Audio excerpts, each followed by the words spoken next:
Hello friends, तो हम इस वीडियो में देखने वाले हैं क्लास 9th के इंग्लिश के जितने भी चैप्टर्स हैं उनके लेखक के नाम ट्रिक के साथ देखने वाले हैं। और इस वीडियो के देखने के बाद तुम्हें किसी और अन्य वीडियो को देखने की ज़रूरत नहीं पड़ेगा और ना ही इनका नाम कभी आज के बाद रटने का ज़रूरत पड़ेगा, बल्कि जैसे ही इस चैप्टर का नाम कहा जाए तो तुम्हें ये तुरंत याद आ जाएगा। ऐसा हम ट्रिक बताने वाले हैं। तो चलिए हम शुरू करते हैं अपने वीडियो को। तो पहला चैप्टर है the fun they had. The fun they had ये सबसे फर्स्ट चैप्टर है इंग्लिश का। और फर्स्ट चैप्टर है, तो अगर फर्स्ट चैप्टर का नाम किसी अगर धार्मिक पुरुष के नाम पर अगर शुरू हो तो वो बहुत अच्छा होगा। धार्मिक पुरुष के अगर नाम पर शुरू हो तो वह बहुत अच्छा होगा।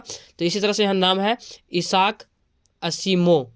तो इसाक असीमो को हम आज रखेंगे ईसा मसीह, जो कि एक धार्मिक पुरुष थे, महान पुरुष थे। तो इसाक मसीह आज रखेंगे इसाक मसीह। फर्स्ट चैप्टर का शुरुआत हुआ है इसाक मसीह के नाम पर, तो इससे याद रहेगा इसाक असीमो। असीमो को मसीमो यहाँ बोल दिए।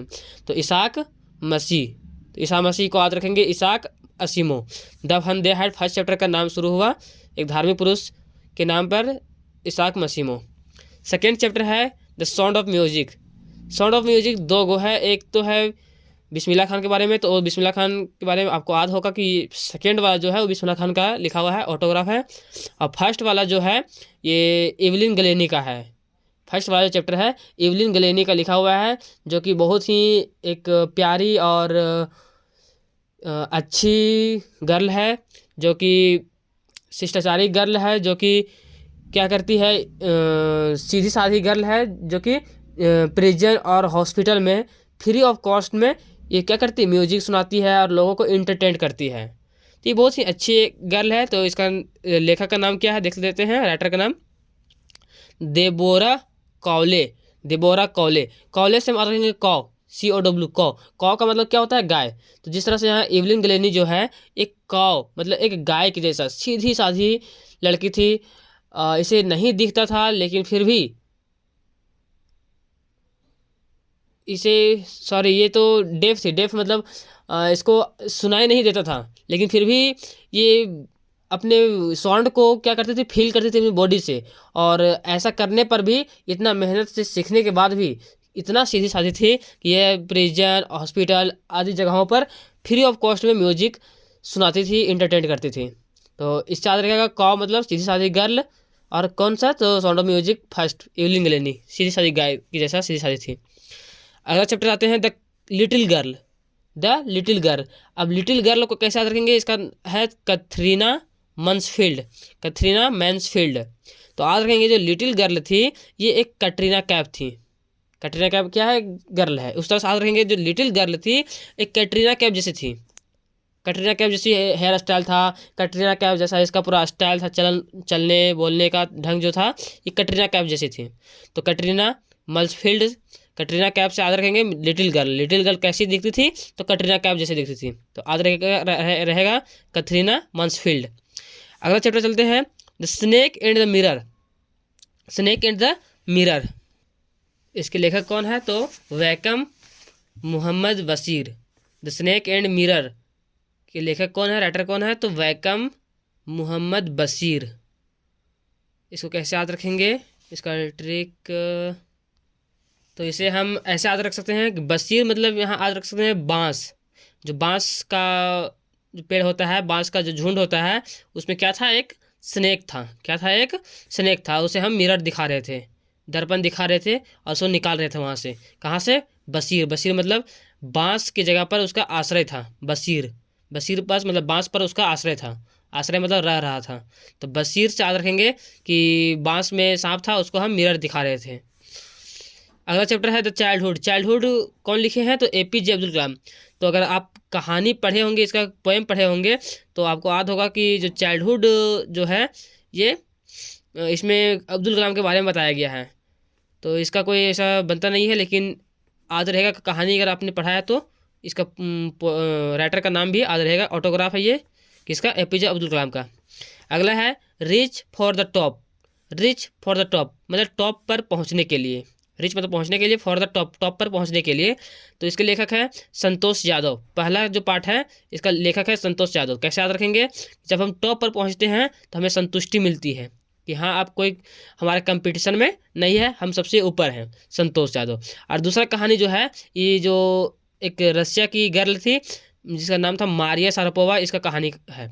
तो अगर चैप्टर आपने पढ़ा है तो ये जरूर सुना होगा कि ये जो सेकेंड पार्ट है ये मारिया शारापोवा जो टेनिस खेलती थी इसके बारे में ये कहानी बताया गया है, मारिया शारापोवा के बारे में, कि कितना ये कष्ट किया है, कितना ये 9th अपना 9 वर्ष से ही अपना ये प्रोग्रेस के पीछे भाग रही थी, अपना ड्रीम पाने के लिए मेहनत कर रही थी। तो ये सेकेंड जो है मारिया शारापोवा का कहानी है। फर्स्ट जो है संतोष यादव है, जो कि कह सकते हैं कि पहाड़ में जाके, पर्वत में, माउंट एवरेस्ट में चढ़कर संतुष्टि पाई, यानी टॉप पर पहुंच के संतुष्टि पाई। अगला है कठमांडू। कठमांडू, इसके लेखक कौन है? विक्रम सेठ। विक्रम सेठ। इसको आज कैसे रखेंगे? तो कठमांडू, कठमांडू, सेठ, सेठ से याद रखेंगे। तो इसको ऐसे याद रख सकते हैं, सेठ को हम सठ कहेंगे, कठमांडू, सठ, सठ। कौन सठ? तो विक्रम सठ। तो सठ का मतलब हम कह सकते हैं सटना। तो विक्रम सटो, कहाँ जाना है? काठमांडू जाना है, कठ सठ याद रहेगा, कठ से सठ याद रहेगा, कठ सठ, विक्रम सेठ। इस तरह से हम याद कर सकते हैं। काठमांडू के लेखक कौन है? तो विक्रम सठ, कठ से सठ याद रहेगा। अगला है सेकेंड बुक का, अगला है तो द लोस्ट चाइल्ड। लोस्ट मतलब खोया हुआ, चाइल्ड मतलब बच्चा, खोया हुआ बच्चा। तो इसके लेखक कौन है? मुल्क राज आनंद। मुल्क राज आनंद। इसको याद कैसे कर सकते हैं? तो मुल्क से हम याद रख सकते हैं मूर्ख। क्या याद कर सकते हैं इसको? मूर्ख। और लोस्ट चाइल्ड मतलब वही चाइल्ड कहीं लॉस्ट हो जाता है, खो जाता है, जो क्या होता है? मूर्ख होता है। तो मुल्क राज आनंद से रहेंगे मूर्ख राज आनंद। जो मूर्ख था वो लॉस्ट हो गया था, लॉस्ट चाइल्ड था वो, मतलब खोया हुआ बच्चा था। अगला है the adventure of Toto. The adventure of Toto. तो टोटो कौन था यहाँ पर? एक मंकी था। क्या था? एक मंकी था। तो एडवेंचर ऑफ टोटो में टोटो क्या था? मंकी था। मंकी को एक बॉन्ड बन गया था, बॉन्ड मतलब एक संबंध बन गया था, किसके साथ? Ruskin bond. रस्किन बॉन्ड के साथ क्या बन गया था? इसका एक बॉन्ड बन गया था टोटो और रस्किन के साथ एक बॉन्ड बन गया था। तो याद रखेंगे कि रस्किन बॉन्ड का बॉन्ड किससे बना था? एक संबंध किससे बना था? दोस्ती का संबंध तो टोटो से बन गया था। टोटो और रस्किन बॉन्ड बहुत खेलते रहते थे। तो याद रखेंगे कि रस्किन बॉन्ड का बॉन्ड बन गया किससे? टोटो से। टोटो मतलब मंकी से बन गया। आगे है Eswaran the story teller. Eswaran, Eswaran किसी व्यक्ति का नाम है। ये क्या है? स्टोरी टेलर है, मतलब स्टोरी को टेल करता है। टेल मतलब बताता है, स्टोरी को गढ़ता है। तो इसके लेखक कौन है? आर के लक्ष्मण। आर के लक्ष्मण। तो इसको कैसे याद रख सकते हैं कि ईश्वरन, जो लक्ष्मण है, लक्ष्मण कोई आदमी का नाम है, तो लक्ष्मण है, ये बोल रहा है कि ईश्वरन और कहो स्टोरी टेलर, मतलब स्टोरी और कहो स्टोरी। तो ईश्वरन द स्टोरी टेलर को कैसे याद रख सकते हैं कि लक्ष्मण जो है किसी व्यक्ति का नाम है, ये और क्या बोल रहा है? और कहो स्टोरी। स्टोरी को क्या बोल रहा है? और कहने के लिए, और सुनाने के लिए बोल रहा है कि और सुना हमको स्टोरी, हमको और सुनना है। तो और कहो मतलब आर के मतलब और कहो लक्ष्मण। तो ईश्वरन द स्टोरी टेलर को याद रख सकते हैं और कहो लक्ष्मण कैसे हो, इस तरह से याद रख सकते हैं। अगला है इन द किंगडम ऑफ फूल्स। मूर्खों के साम्राज्य में चैप्टर नाम है। तो किंगडम ऑफ फूल्स, इसके लेखक है A.K. रामानुजन। इसको याद कैसे रख सकते हैं? तो किंग का मतलब क्या होता है? किंग का मतलब राजा। यहाँ पर भी क्या है? राम क्या है? एक राजा है, ऐसा याद रख सकते हैं। किंग का मतलब राजा, और किंग क्या कौन है? तो राम राज है, राम राज है ये। तो राम राजा, राम क्या है? राज है, राज कर रहे हैं। किंग है, कौन है किंग? तो राम राज है ये ना। तो इससे याद रख सकते हैं कि किंगडम से किंग राम राज याद रख सकते हैं। तो रामानुजन, राम राज रामानुजन याद रख सकते हैं। The kingdom of fools A.K. Ramanujan. Ram जो है वो किंग है। The happy Prince. Happy Prince को कैसे याद रख सकते हैं? इसका लेखक है ऑस्कर वाइल्ड। तो इसको हम ऐसे याद रख सकते हैं, ऑस्कर को हम याद रख सकते हैं मुस्कुराकर। ऑस्कर मुस्कुराकर। तो वाइल्ड जो है, वाइल्ड मतलब जंगली जानवर या जंगली कुछ भी है, तो वहाँ पर जंगली लोग जो है, जंगली जानवर है, वो क्या करते हैं, ऑस्कर मतलब मुस्कुराकर, ऑस्कर मतलब मुस्कुराकर, मुस्कुरा कर क्या करते हैं, प्रिंस को जो है वो हैप्पी प्रिंस कर देते हैं, हैप्पी मतलब खुश कर देते हैं। तो ऑस्कर वाइल्ड मतलब जो वाइल्ड लोग हैं वो मुस्कुरा करके प्रिंस को क्या कर रहे हैं, हैप्पी कर दे रहे हैं। तो हैप्पी प्रिंस को कौन मुस्कुरा कर रहा है हैप्पी, तो वाइल्ड लोग, वाइल्ड लोग। ऑस्कर मतलब मुस्कुरा कर, ऑस्कर मुस्कुरा कर प्रिंस को हैप्पी प्रिंस कर दिया। अगला है weathering the storm in Ersama. Storm, storm का मतलब होता है तूफान, बवंडर। और जब बवंडर होता है तो क्या होता है, हरास होता है। हरास मतलब क्या होता है, हरास। तो हरास होना, हरास होना का मतलब क्या होता है कि किसी चीज़ का हरास हो जाना, मतलब कमी हो जाना या नष्ट हो जाना, हरास हो गया। हरास्ट मतलब नष्ट हो जाना। हरास्ट का मतलब क्या होगा, तहस नहस हो जाना। और क्या हो जाना, इसके साथ साथ मंडर, मंडर साथ रखते हैं मर्डर हो जाना, मतलब लोगों की जान चल जाता है। जब स्टॉर्म आता है, तूफान आता है, बड़ा बड़ा बवंडर आता है, टॉर्नेडो आता है, तो क्या होता है, मंडर हो जाता है और हरास हो जाता है, बहुत चीज़ों का क्षति हो जाता है, हरास हो जाता है। तो ऐसे याद रख सकते हैं कि स्टॉर्म जब आता है तो हरास हो जाता है और मर्डर हो जाता है। आगे चलते हैं।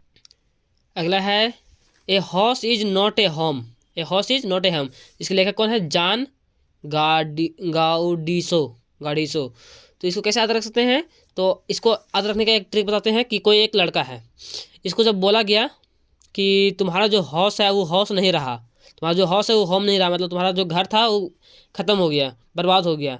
तो उसको ऐसा लगता है, ऐसा घुटन सा महसूस होता है कि लगता है उसका जो जान है कोई गाड़ दिया है ज़मीन के अंदर, ऐसा उसको लगता है। तो जान गाडिसो, जब उसको बोला जाता है कि तुम्हारा हाउस है वो नॉट ए होम, तुम्हारा जो घर था वो घर नहीं रहा, जल गया, ख़त्म हो गया, तो उसका ऐसा लग रहा था जैसे उसका जान को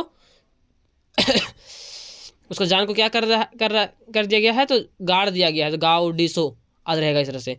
तो जब उसको समझ में आया कि हमारा घर नहीं रहा, उसको ऐसा लगा कि जान उसका गाड़ दिया गया है। अगला है द बेगर, बेगर मतलब होता है भिखारी। तो भिखारी कैसा होता है, एक सुस्त होता है, सुस्त होता है, और क्या, और मासूम होता है, शांत मन वाला होता है, उतना ज़्यादा एक्टिव नहीं रहता है। बेगर वही होता है जो ज़्यादा एक्टिव नहीं है, शांत मन उसका रहता है, ज़्यादा चहल पहल करने का आदत नहीं रहता है। तो इसका लेखक है एंटोन चेखोव, चेखोव। इसको आज कैसे रख सकते हैं, द बेगर जो था वो शांत मन वाला होता है, लेकिन जब रिंगटोन बजता है तो अचानक वो डर जाता है। एंटोन मतलब रिंगटोन, एंटोन से आज रख सकते हैं रिंगटोन, जब रिंगटोन बजता है तो चीख जाता है, चीखने लगता है, जोर जोर से चिल्लाने लगता है, क्या हुआ क्या हुआ। तो जब बेगर से आज रख सकते हैं एंटोन चिखोव, एंटोन मतलब रिंगटोन जब बजा तो चिखोव मतलब वह चीखने लगा। तो यही था अंत, यहाँ पर एंड हो गया है हमारा चैप्टर।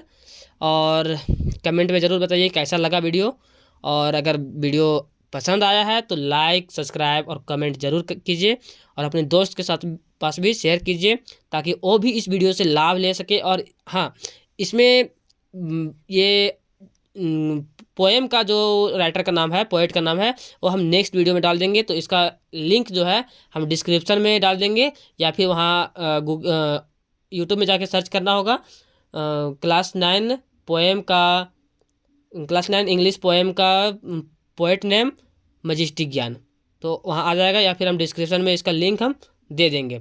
और ज़रूर बताइए कैसा लगा वीडियो, कमेंट ज़रूर कीजिए, शेयर कीजिए और लाइक सब्सक्राइब ज़रूर कीजिएगा इतना मेहनत करने के लिए। Thank you, good luck.